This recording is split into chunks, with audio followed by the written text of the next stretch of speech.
Hey friends, so let's make this adorable whimsical Christmas tree. I made it out of wooden beads, wooden stars, a wooden square plank from the Dollar Tree, and some aluminum thick kind of wire that I had. And so to begin with, I'm putting some moss chalk paint by Waverly in a big plastic bag. Then I'll add a little bit of water to it and a little bit more paint, just kind of decide how much I want. And I'm going to pour all those beads you see there in this bag and just kind of shake them around and squish them together until they're all completely coated with the paint. Now this Christmas tree didn't turn out at all like I had envisioned and thought it would in the beginning, but it still turned out super cute, and I'm really happy with it. The problem was I didn't have strong enough, thick enough wire. So as we go along, you'll see. In fact, I'll wait a minute to explain that until I get to the wire part.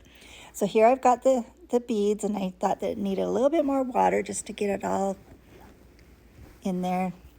And now I poured them out on my paper towel to dry, and I'm kind of rolling paper towel over the tops to get some excess paint off.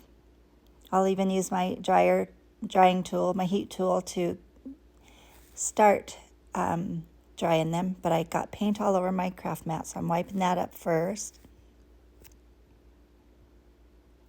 I'm using my heat tool to give them a head start. I don't completely dry them with this, but it gives them a good start. And while they finish drying, I'm using this wire, and it will be linked below the video. And then I'm using this cardboard cone shape that I got it on clearance last year at Hobby Lobby. And I'm just folding it, bending around each other at the base to make it hook together. And then just holding it down and going around and around a few times. Just kind of pulling it tight so it will take on that shape, tapering up the cone. And then I'm going to take that off, and then I'll just kind of finish going around at the top, and then I'll leave a piece at the top. So as you can see, it's tapered up, and the wires are far apart. And I'm going to place all those beads on the tree to completely cover that wire. Well, what I didn't anticipate is the weight of the beads as they go on and fill that wire, they sink down. So each row sits on top of the previous row. And you'll see that in a moment as we go on.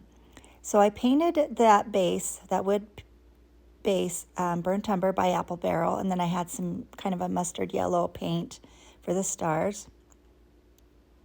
And now I'm just going to use my staple gun and staple it onto that wood base. I'm putting a piece of wood beneath it just so it doesn't go into my craft mat.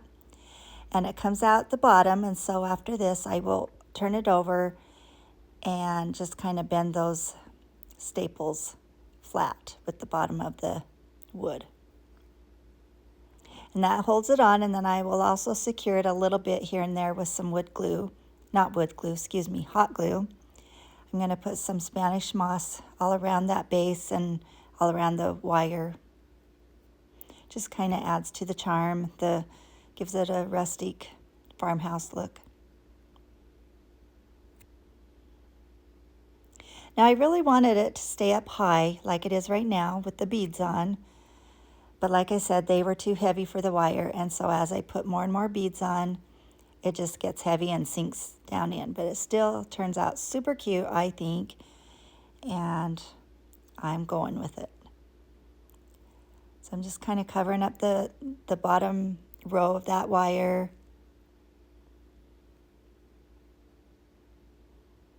Spanish moss is so messy to work with, but I just love the look and the texture it gives my projects.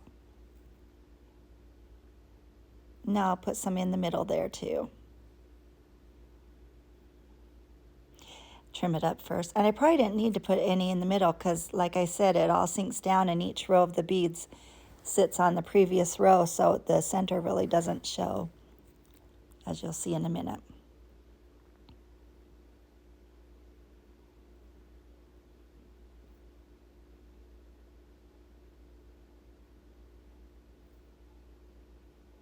Getting that all filled in, then there was lots that needed trimmed off. Kind of shake it a little bit to get those loose pieces to fall off.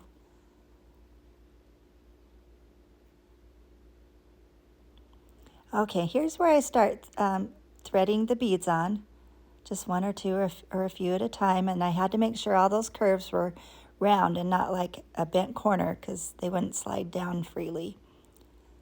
So I had to make sure they were all smooth and round. And it's just a process. You just have to put a few on and then help them go all the way down to the bottom.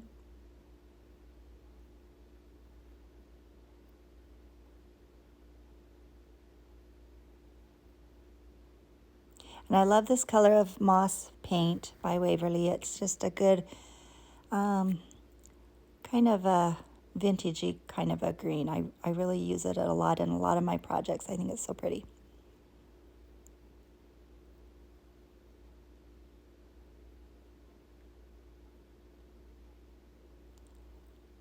And here's where you can see it's starting to get heavy and each row's getting a little lower.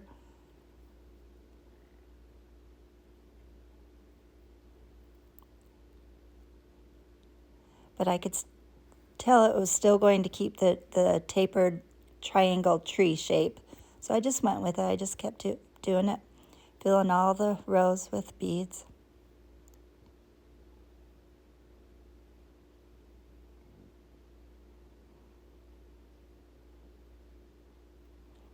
So I'm getting near the end, and I could tell it wasn't going to stay up like I wanted, so then I just went with it and just said, okay, go ahead and collapse on the previous rows and we'll just do it that way. So I helped it along and made it keep its shape. And then the last little bit of the wire I kept free of beads and had it pointing straight up. Now I'm going to take these two star ornaments and I'm going to glue some Spanish moss in the middle, and then I'll glue them together, but it leaves enough of a slot in between those two stars to glue onto the wire that's poking up of the top of the tree.